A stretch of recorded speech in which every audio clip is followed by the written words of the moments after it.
ശ്രീജിത്ത് പണിക്കറിലേക്ക് നേരെ. ശ്രീജിത്ത്, ഒരു കാര്യം ഓർമ്മിപ്പിക്കാനും മറ്റൊന്ന് ഇപ്പോൾ ചോദിക്കാനും.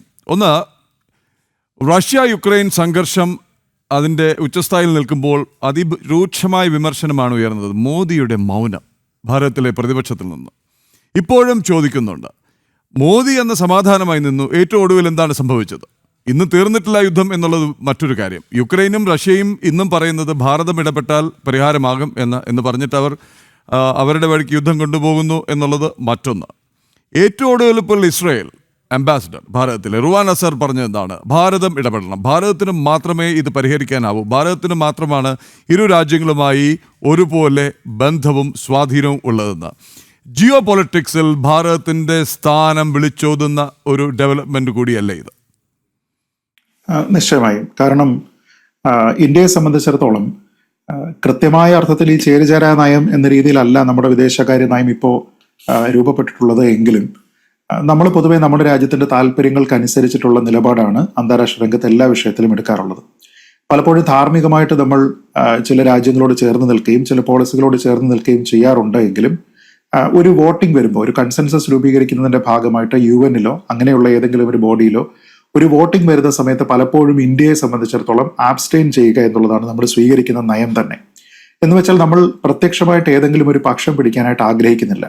എന്നാൽ അതേ സമയത്ത് തന്നെ ലിമിറ്റഡ് ആയിട്ടുള്ള ഒരു ഓപ്പറേഷൻസ് മാത്രമായിട്ടാണ് ഒരു കോൺഫ്ലിക്റ്റ് പോകേണ്ടത്, ഏതെങ്കിലും ഒരാൾ അതിൽ കുറച്ച് സംയമനം പാലിക്കണോ തുടങ്ങിയ കാര്യങ്ങളുമായി ബന്ധപ്പെട്ട് എന്തെങ്കിലും ഒരു വോട്ടിംഗ് വരുന്ന സമയത്ത് നമ്മൾ അതിൽ വോട്ട് ചെയ്യാറുമുണ്ട്.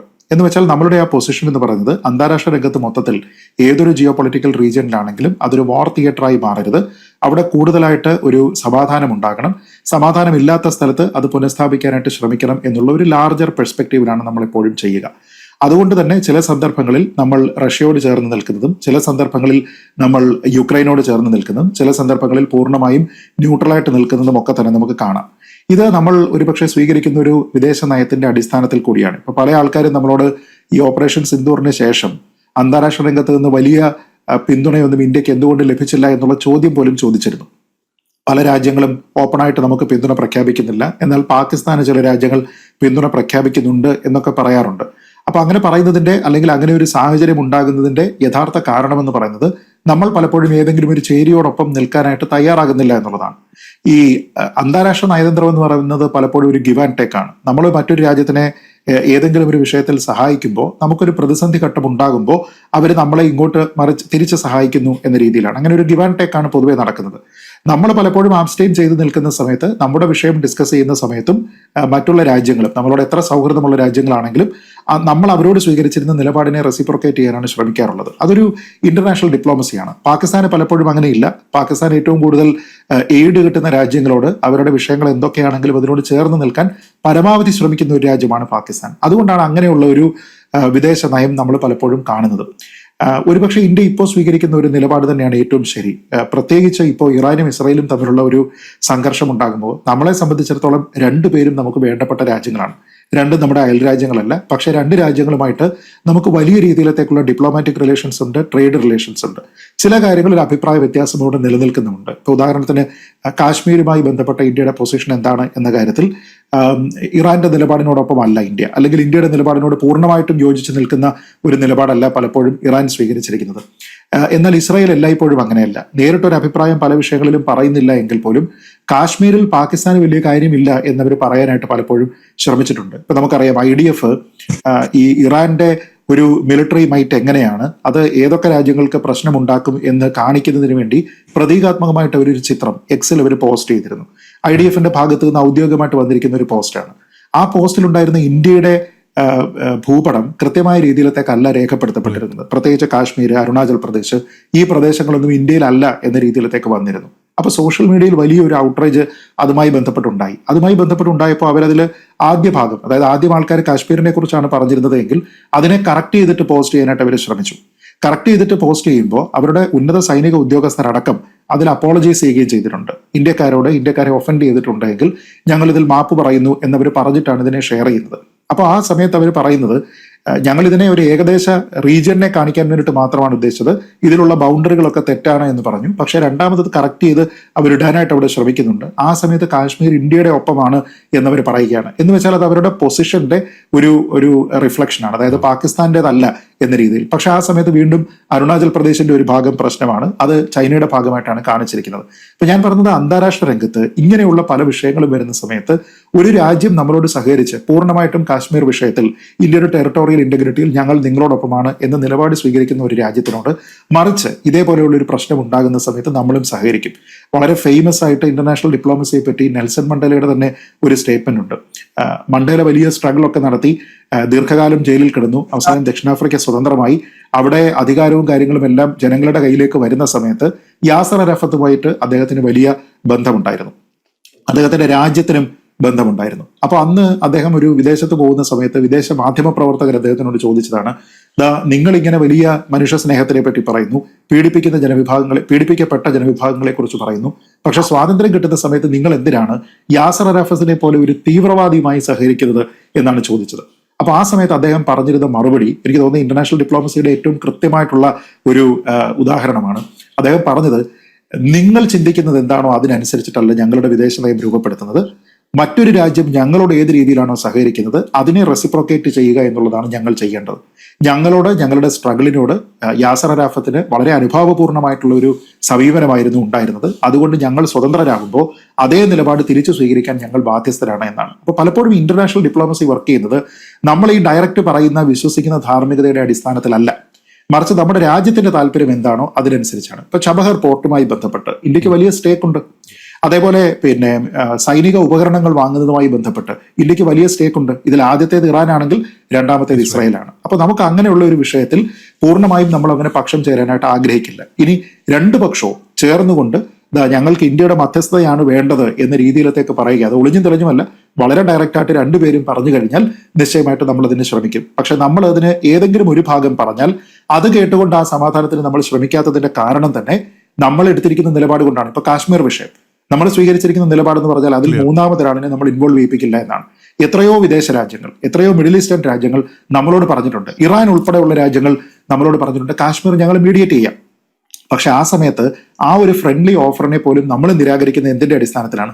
നമ്മുടെ താല്പര്യം അതല്ല എന്നുള്ളതിന്റെ പേരിലാണ്. അപ്പൊ അതേപോലെ ഇപ്പൊ യുക്രൈനും റഷ്യയും ഒന്നിച്ച് ഹയസ്റ്റ് ലെവലിൽ ഇന്ത്യ മീഡിയേറ്റ് ചെയ്യണമെന്ന് പറഞ്ഞാൽ അതിൽ ഇന്ത്യക്ക് രണ്ടാമതൊന്നും ആലോചിക്കാനുണ്ട് എന്ന് ഞാൻ കരുതുന്നില്ല. പക്ഷെ അതല്ലാതെ ഏകപക്ഷീയമായിട്ട് മാത്രം ഏതെങ്കിലും ഒരു ഭാഗത്തു നിന്ന് മാത്രം പ്രസ് ചെയ്യുകയും ഹയസ്റ്റ് ലെവലിൽ അല്ലാതിരിക്കുകയും ചെയ്താൽ ഇന്ത്യ അതുമായി ബന്ധപ്പെട്ട് മുന്നോട്ട് പോകുമെന്ന് തോന്നുന്നില്ല. അപ്പൊ നമ്മൾ ഈ പ്രത്യക്ഷത്തിൽ കാണുന്ന വിശ്വസിക്കുന്ന ധാർമ്മികതയ്ക്ക് അപ്പുറത്തേക്ക് രാഷ്ട്രീയ ധാർമ്മികത അല്ലെങ്കിൽ ഒരു പൊളിറ്റിക്കലായിട്ട് ഉള്ള ഒരു റൈറ്റിയസ്നെസ്സിനെ പറ്റി നമ്മൾ ചിന്തിക്കുന്ന സമയത്ത് അത് പൂർണ്ണമായിട്ടും നമ്മുടെ ദേശീയ താല്പര്യങ്ങളെ ഹനിക്കാതിരിക്കുക എന്നതിന്റെ അടിസ്ഥാനത്തിലാണ്. രാജഭരണം, രാജതന്ത്രം എന്ന് പറയുന്നത് എല്ലായ്പ്പോഴും അതിന്റെ അടിസ്ഥാനത്തിൽ രൂപപ്പെടുന്നതുമാണ്. അതുകൊണ്ട് നമുക്ക് വ്യക്തിപരമായുള്ള ചിന്തയും രാജ്യമെടുക്കുന്ന തീരുമാനങ്ങളും ചിലപ്പോൾ വ്യത്യസ്തമായിരിക്കാം, പക്ഷെ അതെല്ലാം നാഷണൽ ഇൻട്രസ്റ്റിലാണ് എന്നുള്ളതാണ് ഞാൻ മനസ്സിലാക്കുന്നത്. ശ്രീജിത്ത് പണിക്കർ 8:30 തന്നെ പോകണം എന്ന് പറഞ്ഞുകൊണ്ട് ഇപ്പോൾ വിടുന്നില്ല, 8:30 ആയിട്ടില്ല. ഒരു ചോദ്യം കൂടി, ഈ അങ്ങ് പറഞ്ഞു വെച്ചിരുന്ന ഒരു ചോദ്യം കൂടി, 1-2 ശ്രീപത്മനാഭൻ ചേട്ടൻ ക്ഷമിക്കണം, 8:30 എന്നൊരു കണ്ടീഷൻ വെച്ചിട്ടാണ് അദ്ദേഹം ചർച്ചയ്ക്ക് വന്നത്, മറ്റൊന്നും കൊണ്ടല്ല. മകൾക്ക് അഡ്വാൻസ് ബർത്ത്ഡേ വിഷസ് നാളത്തേക്ക്. ശ്രീജിത്ത് പണിക്കർ, ഒറ്റ ചോദ്യം കൂടി, അങ്ങ് പറഞ്ഞു വെച്ചതിൽ നിന്ന് ഒരു പോയിന്റ് കൂടി, ഡിപ്ലോമസി, ഭാരതത്തിൻ്റെ നയതന്ത്രം, അതൊരു ഒരു ഒരു പാരഡിം ഷിഫ്റ്റ് എന്ന് പറയുന്ന രീതിയിലേക്ക് ഒരു കാലത്ത് അങ്ങ് പറഞ്ഞതുപോലെ ചില പ്രത്യയശാസ്ത്ര സ്റ്റേറ്റ്സ്മാൻഹുഡ് ജാടകളെ അടിസ്ഥാനമാക്കിയാണെങ്കിൽ മറ്റുള്ളവർ എന്ത് ധരിക്കും എന്നതിനെക്കുറിച്ചൊക്കെ ആലോചിച്ച് ചേരിചേരാ എന്നൊക്കെ പറയുകയും ഇസ്രായേലിനെ തള്ളിപ്പറയുകയും പലസ്തീൻ സിന്ദാബാദ് വിളിക്കുകയും ഒക്കെ ചെയ്തിട്ടുണ്ട്. പലസ്തീൻ ജനതയുടെ കാര്യം അതവിടെ നിൽക്കട്ടെ. ഞാൻ ചോദിച്ചു വന്നത്, ഇന്ന് ഭാരതത്തിൻ്റെ ഡിപ്ലോമസി തീരുമാനിക്കുന്നത് ഭാരതമാണ്. ഭാരതത്തിൻ്റെ ഡിപ്ലോമാറ്റിക് നയം എന്താണെന്ന് തീരുമാനിക്കുന്നത് ഭാരതത്തിന് ഏറ്റവും നല്ലത് എന്നുള്ളതിൽ ഊന്നിയല്ലേ?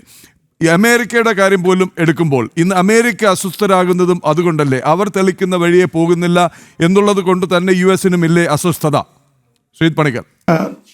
നിശ്ചയമായും. കാരണം നമ്മൾ ഒരു കാലം വരെയും ഒരുപക്ഷെ അമേരിക്ക പറയുന്ന, യൂറോപ്യൻ രാജ്യങ്ങൾ പറയുന്ന പല കാര്യങ്ങൾക്കും അവരുടെ പല തീട്ടൂരങ്ങൾക്കും നമ്മൾ ഒരുപക്ഷെ വിധേയരായിട്ടുണ്ടെങ്കിൽ ഇന്ന് അതിൽ നിന്നൊരു വലിയ ഷിഫ്റ്റ് കാണാം. ആ ഷിഫ്റ്റ് ഒരുപക്ഷെ അന്താരാഷ്ട്ര രംഗത്ത് ഏറ്റവും കൂടുതൽ ചർച്ചയായതുപോലും ഈ റഷ്യ യുക്രൈൻ കോൺഫ്ലിക്റ്റിന്റെ ഭാഗമായിട്ടാണ്. കാരണം ആ ഒരു കോൺഫ്ലിക്റ്റ് ഉണ്ടാകുന്ന സമയത്ത് പല വിദേശ രാജ്യങ്ങളും റഷ്യയിൽ നിന്ന് ഇന്ത്യ ഓയിൽ വാങ്ങാൻ പാടില്ല എന്ന് പറഞ്ഞിരുന്നു. പക്ഷെ ആ സമയത്ത് നമ്മുടെ വിദേശകാര്യമന്ത്രി ഡോക്ടർ എസ് ജയശങ്കർ വിദേശ രാജ്യത്ത് പോയിട്ട് അദ്ദേഹം പറഞ്ഞത് എൻ്റെ രാജ്യത്തിന്റെ താല്പര്യമാണ് എനിക്ക് പ്രധാനം എന്നാണ്. റഷ്യയിൽ നിന്ന് എനിക്ക് ആഗ്രഹിക്കുന്ന രീതിയിൽ, എനിക്ക് അഫോർഡ് ചെയ്യാൻ പറ്റുന്ന രീതിയിൽ എനിക്ക് ഓയിൽ കിട്ടുമെന്നുണ്ടെങ്കിൽ എൻ്റെ രാജ്യത്ത് അതിന് ആവശ്യമുണ്ട് എങ്കിൽ ഞാനത് നിശ്ചയമായും വാങ്ങിയിരിക്കും. നിങ്ങളിൽ പല രാജ്യങ്ങളും ഇപ്പോൾ ഇത് ചെയ്യുന്നുണ്ട് എന്ന് കോൾ ഔട്ട് ചെയ്യാനും അദ്ദേഹം തയ്യാറായി. പണ്ട് കാലത്ത് ഒരു പക്ഷേ അങ്ങനെ നമ്മൾ ചെയ്യുമായിരുന്നില്ല.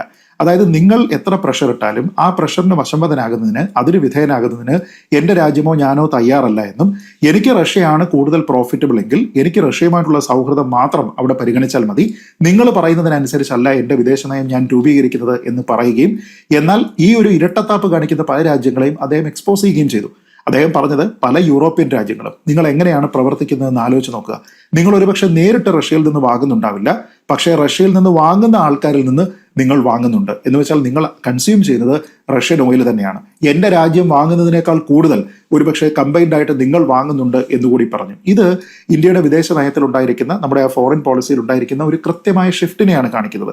ഒരു പക്ഷേ നമ്മുടെ രാജ്യത്തിന്റെ നയതന്ത്രം പറയുന്നതിന് വേണ്ടി, വിദേശ നയം പറയുന്നതിന് വേണ്ടി ചുമതലപ്പെട്ടിരിക്കുന്ന ഉദ്യോഗസ്ഥർക്ക് അതിന്റെ കൃത്യമായിട്ടുള്ള ഡയറക്റ്റീവ്സ് കിട്ടുന്നത് കൊണ്ടാണ് ഇത് പറയാനായിട്ട് കഴിയുന്നത്. അതല്ലാതെ ഒരു ജയശങ്കർ മാത്രം വിചാരിച്ചു കഴിഞ്ഞാൽ, അദ്ദേഹം ഒരു ഡിപ്ലോമാറ്റ് ആണ്, അദ്ദേഹത്തിന്റെ വായിൽ നിന്ന് വരുന്ന ഓരോ വാക്കിന്റെയും അർത്ഥം എന്താണെന്ന് കൃത്യമായി അറിയാവുന്ന ട്രെയിൻഡ് ആയിട്ടുള്ള ഒരു ഡിപ്ലോമാറ്റ് ആണ് അദ്ദേഹം. അപ്പൊ അങ്ങനെയുള്ള ഒരു വ്യക്തി അത് പറയണമെങ്കിൽ അദ്ദേഹത്തിന് ഇത് എക്വിപ്പ് ചെയ്യുന്നത് ഇന്ത്യയുടെ നയമാണ്, ഇന്ത്യൻ ഗവൺമെന്റിന്റെ സ്റ്റെബിലിറ്റിയാണ്. നിങ്ങൾ എന്ത് പറഞ്ഞു കഴിഞ്ഞാലും ഞങ്ങളുടെ നയവുമായിട്ട് ഞങ്ങൾ ഇങ്ങനെ പോകുന്നു. നോക്കൂ, ഒന്ന് ആലോചിച്ച് നോക്കൂ. ഇങ്ങനെ വലിയ സമ്മർദ്ദം ഇന്ത്യക്ക് മേൽ ഉണ്ടായിരുന്നിട്ടും, റഷ്യയിൽ നിന്ന് നമ്മൾ ഓയിൽ വാങ്ങുന്നതിൽ നമ്മൾ പിന്നാക്കം പോകാതിരുന്നിട്ടും, യുക്രൈന്റെ സെലൻസ്കിയെ കാണുന്ന സമയത്ത് യാതൊരു വിധത്തിലുള്ള പ്രശ്നവുമില്ലാതെ ഹഗ് ചെയ്യുന്നതിന് വേണ്ടി ഇന്ത്യയുടെ പ്രധാനമന്ത്രിക്ക് കഴിയുന്നുണ്ട്. അതെന്തുകൊണ്ടാണ്?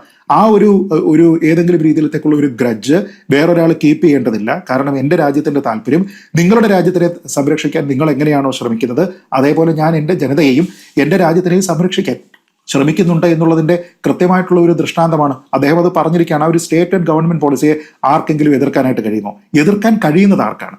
നമ്മുടെ നാട്ടിലുള്ള ഡിപ്ലോമസിയെ പറ്റി കൂടുതലായിട്ട് വറി ചെയ്യേണ്ടാത്ത ചീഫ് മിനിസ്റ്റർ പദവിയിലിരിക്കുന്ന പിണറായി വിജയനെ പോലുള്ള ആൾക്കാർക്കാണ്. ഇപ്പോൾ അദ്ദേഹം പറഞ്ഞില്ലേ, ഇസ്രായേൽ എന്ന് പറയുന്നത് ഒരു തെമ്മാടി രാജ്യമാണ്. ഇറാനെ കുറിച്ച് അദ്ദേഹം അത് പറയുന്നില്ല. പോട്ടെ, പാകിസ്ഥാനെ പറ്റി അദ്ദേഹം അത് പറഞ്ഞിട്ടില്ല. ഗാൽവനിലെ പ്രശ്നം ഉണ്ടായിരുന്ന സമയത്ത് ചൈനയെക്കുറിച്ച് അദ്ദേഹം അത് പറഞ്ഞിട്ടില്ല. പറഞ്ഞിട്ടിരിക്കുന്നത് ആരെക്കുറിച്ചാണ്? അത് എന്ത് സാഹചര്യത്തിലാണ്? പൊളിറ്റിക്കൽ അഡ്വാൻറ്റേജ് എന്താണ്? ഇതിനെക്കുറിച്ച് നമുക്കറിയാം. ഈ ഡിപ്ലോമസി എന്നതിനെ പറ്റി അദ്ദേഹത്തിന് ചിന്തിക്കേണ്ടതില്ല. അതുകൊണ്ടാണ് അദ്ദേഹത്തിനെ ഒന്ന് ഓർമ്മിപ്പിക്കുകയാണെങ്കിൽ, 2 വർഷം മുമ്പ് ഏതാണ്ട് 20 കർഷകരും കുറേയധികം ഉദ്യോഗസ്ഥരും ചേർന്നുകൊണ്ട് കൃഷി, പ്രത്യേകിച്ച് ഏത്തവാഴ കൃഷി എങ്ങനെയാണ് എന്ന് പഠിക്കുന്നതിന് വേണ്ടിയിട്ട് നമ്മൾ ഇവിടെ നിന്നൊരു സംഘത്തിനെ ഇസ്രായേലിലേക്കാണ് അയച്ചത്. മുഖ്യമന്ത്രി പിണറായി വിജയൻ അറിഞ്ഞുകൊണ്ടല്ലേ അയച്ചത്. ആദ്യം അതിനെ ഡെലിഗേഷനെ ലീഡ് ചെയ്യുന്നതിന് മന്ത്രി ഉണ്ടായിരുന്നതാണ്. പക്ഷേ പിന്നീട് എന്തോ ചർച്ചകളുടെ അടിസ്ഥാനത്തിൽ മന്ത്രി അതിൽ നിന്ന് മാറുന്നു എന്നൊക്കെ പറഞ്ഞു ഉദ്യോഗസ്ഥരും കർഷകരും കൂടി ഇസ്രായേലിൽ പോയി. എന്നിട്ട് അവസാനം നമ്മുടെ പിണറായി വിജയൻ അടക്കം നാണം കെട്ടതാണ്. കാരണം ആ സംഘത്തിലുണ്ടായിരുന്ന കണ്ണൂരോ മറ്റോ ഉള്ള ഒരു കർഷകൻ പുള്ളി അബ്സ്കോണ്ടിങ് ആയി. എന്നിട്ട് അദ്ദേഹം ഈ ഡെലിഗേഷൻ മുഴുവനോടെ തിരിച്ചു വന്നതിന് ശേഷമാണ് അദ്ദേഹം ബത്ലഹേമും ജെറുസലേമും ഒക്കെ കണ്ടതിന് ശേഷം അദ്ദേഹം തിരിച്ചു വരുന്നത്. പിന്നീട് 1 വർഷം പോലും ആയിട്ടുണ്ടെന്ന് എനിക്ക് തോന്നുന്നില്ല, ഇസ്രായേലിന്റെ കോൺസൽ ജനറൽ, സൗത്ത് ഇന്ത്യ കൈകാര്യം ചെയ്യുന്ന കോൺസൽ ജനറൽ ഇവിടെ വരുന്ന സമയത്ത് മുഖ്യമന്ത്രി അവരെ വിളിച്ചിട്ട് മീറ്റ് ചെയ്യുന്നു. അവരെ വിളിച്ച് മീറ്റ് ചെയ്തതിനു ശേഷം ഇസ്രായേലിനെ പറ്റി വളരെ പ്രകീർത്തിച്ച് സംസാരിക്കുന്നു. ഇസ്രായേലും കേരളവും തമ്മിൽ പണ്ട് മുതലേ ഉള്ള ബന്ധത്തിനെ കുറിച്ച് പറയുന്നു. എന്നിട്ട് അത് സോഷ്യൽ മീഡിയയിൽ അതിനെപ്പറ്റി ഷെയർ ചെയ്തിരിക്കുന്ന അദ്ദേഹമാണ്. അപ്പോൾ തെമ്മാടി രാജ്യമാണോ? വന്നിരിക്കുന്ന ആളിനെ തെമ്മാടി എന്നാണോ വിളിക്കുന്നത്? തെമ്മാടി രാജ്യത്തിലേക്ക് നമ്മൾ എന്തിനാണ് വാഴക്കൃഷി പഠിപ്പിക്കുന്നതിന് വേണ്ടിയിട്ട് പോയിരിക്കുന്നത്? അപ്പൊ ഞാൻ പറയുന്നത്, നല്ല രീതിയിൽ കൃഷി ചെയ്യപ്പെടാവുന്ന വാഴകൾ നമ്മുടെ നാട്ടിൽ തന്നെ ഉണ്ട്. എന്നിട്ടും നമ്മൾ ആ വാഴക്കൃഷിയിൽ കൂടുതൽ, അതിനേക്കാൾ കൂടുതൽ കോൺസെൻട്രേറ്റ് ചെയ്തിരിക്കുന്നത് മറ്റു ചില രാജ്യങ്ങളിലേക്ക് അയച്ചു പഠിപ്പിക്കാനുള്ള വാഴക്കൃഷിയാണ് എങ്കിൽ അതിനർത്ഥം ഈ രാജ്യങ്ങളുമായി ബന്ധപ്പെട്ട് നമുക്ക് ഗുണമുണ്ടായിട്ടുണ്ട് എന്നാണ്. ആ സമയത്ത് ഇതൊന്നും തന്നെ തെമ്മാടി രാജ്യമായിരുന്നു എന്ന് മുഖ്യമന്ത്രിക്കൊന്നും തന്നെ തോന്നിയിട്ടില്ല. ഈ ഒരു ഔട്ട്സ്പോക്കൺ ആയിട്ടുള്ള, യാതൊരു വിധത്തിലുള്ള വീണ്ടുവിചാരവും ഇല്ലാതെയുള്ള ഈ തരത്തിലുള്ള പ്രസ്താവനകൾ പറയാൻ വിദേശകാര്യ നയത്തിനെ പറ്റി ABCD അറിയാത്ത ഒരാൾക്ക് മാത്രമേ സാധിക്കുകയുള്ളൂ. അവിടെയാണ് ഒരുപക്ഷെ ഒരു പിണറായി വിജയനും ഒരു ജയശങ്കറും വ്യത്യസ്തരാകുന്നത്. ആ ജയശങ്കറുടെ വിദേശ നയമാണ് നമുക്ക് വേണ്ടത്. മുഖ്യമന്ത്രി പിണറായി വിജയൻ ഇവിടെ വാഴകൃഷി നോക്കി കഴിയട്ടെ എന്നാണ് പറയാനുള്ളത്. ശരി, ശ്രീജിത്ത് പണിക്കർ, മകൾക്ക് ജന്മദിനാശംസകൾ. Thank you so much.